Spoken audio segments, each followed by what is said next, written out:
Hi, Fly Baby. So here we are in our budget series. This is part one, balancing the checkbook. And I want to talk to you about this because it's very important. I don't know if you know that I retired as a banker and I was a financial services specialist. So I dealt with a lot of people's everyday banking needs. And one of those things was overdrafting their account, not keeping track of what they spent. And I would teach them how to keep a checkbook register. So you can get a checkbook register for free at your financial institution. They should be able to provide you with one. And basically, it's got a place when it's about this big, and it's a little booklet, and it's got a lot of lines inside. And on the far left, it'll say check number. And there's a little spot there. Next to that, it says date. Next to that, it's like a little line item area. Then there's amount, debit rather, credit, and then balance over here.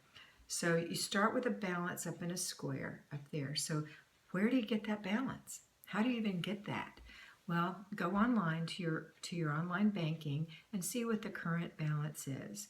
And then what you'll do is write it down in there. Now it may or may not be your correct balance. More than likely it is not your correct balance because number one, if there are any outstanding checks, which is unlikely, but you still might write checks, I don't know. But if there are anything outstanding, like I write checks for church, so I have to account for those not being cashed yet. Because I write all my checks for the month and have them ready to go each week for church. You can do that electronically. I just choose to put something in the basket. I don't know. Anyway, you may not write checks, so you might not have anything that you think is outstanding, but you will be surprised to know that debit card transactions do not have to clear immediately, and it's up to the merchant whether or not they put that through immediately. They have, at last I remember, it was 2 weeks to put things through, so they don't have to, and sometimes they won't, and it's not your fault and it's not their fault. It's just the choice that they have. It's the right that they have. So the idea is when you spend money, subtract it from what your balance is because it's really spent. Despite the fact they haven't taken it out yet, it's not your money anymore the second you committed to spending it by giving them your debit card. Okay, so what you want to do is put your balance down. Then over here on the left where it says check number, if you haven't written a check, then you have a spot there to put things like debit, if you used your debit card, or DC, or a star, whatever you want to use to indicate to yourself that you used your debit card. The date, what the item is, a little detail, so Target, shower curtain. And then the debit amount, so let's say $25.72. And then there's a place for credit, but there's no credit here. And then you take that amount, in this example, the $25.72, and subtract it from the balance that you have and put the new balance right there to the right. So you have to use your calculator, do a little calculation on there. Just use your phone calculator and calculate and put your correct amount. Next, go and look in your wallet for any receipts and go online and make sure all those receipts have been accounted for. If you find anything that hasn't been accounted for, write it down. Put the date, what it is, where it was spent, and the amount, and subtract it out.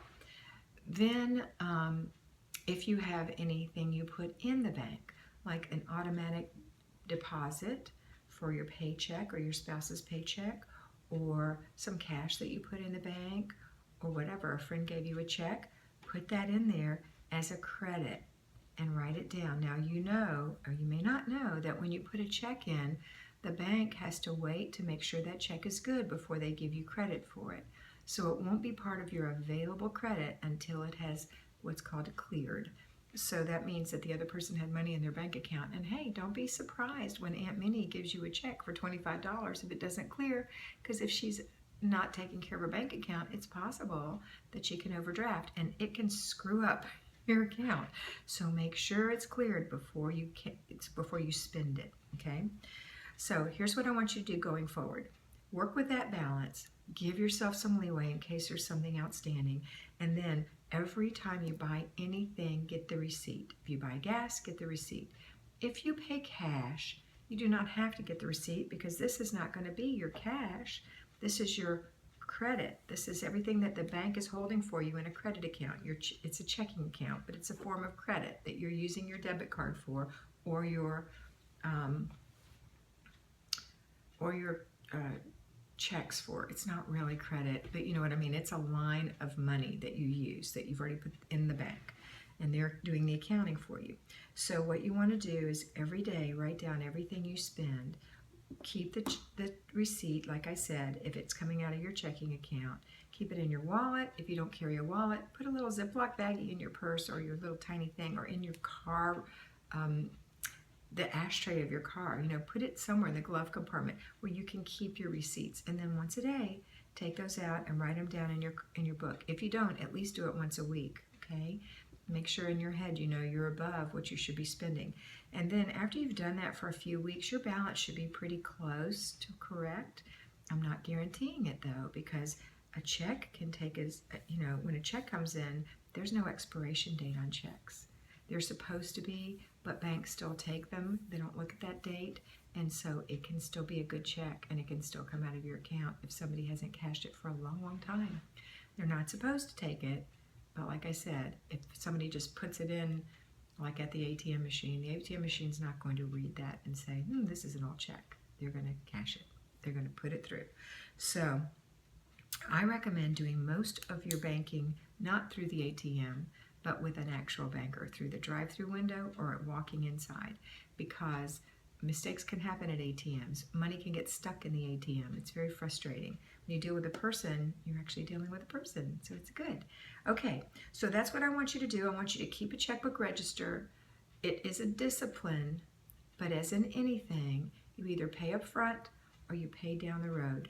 So you either take the time now to balance your checkbook, or later on you will have a problem. I have seen wealthy clients overdraft their checkbook because they think they've got loads of money in there, and it's so easy to spend your money. This is step 1 of budgeting. It's critical that you get this down so you really know what's happening. All right, that's it for today. I hope that helped. Let me know any questions or concerns you have about how to keep a checkbook register. If you want me to show you an example, I can do that. Whatever it is you think you need, I just want you to learn to balance your checkbook. That's it for today. Have a wonderful day. I'll see you in our next budget video, which is writing down your expenses. Talk to you then. Bye.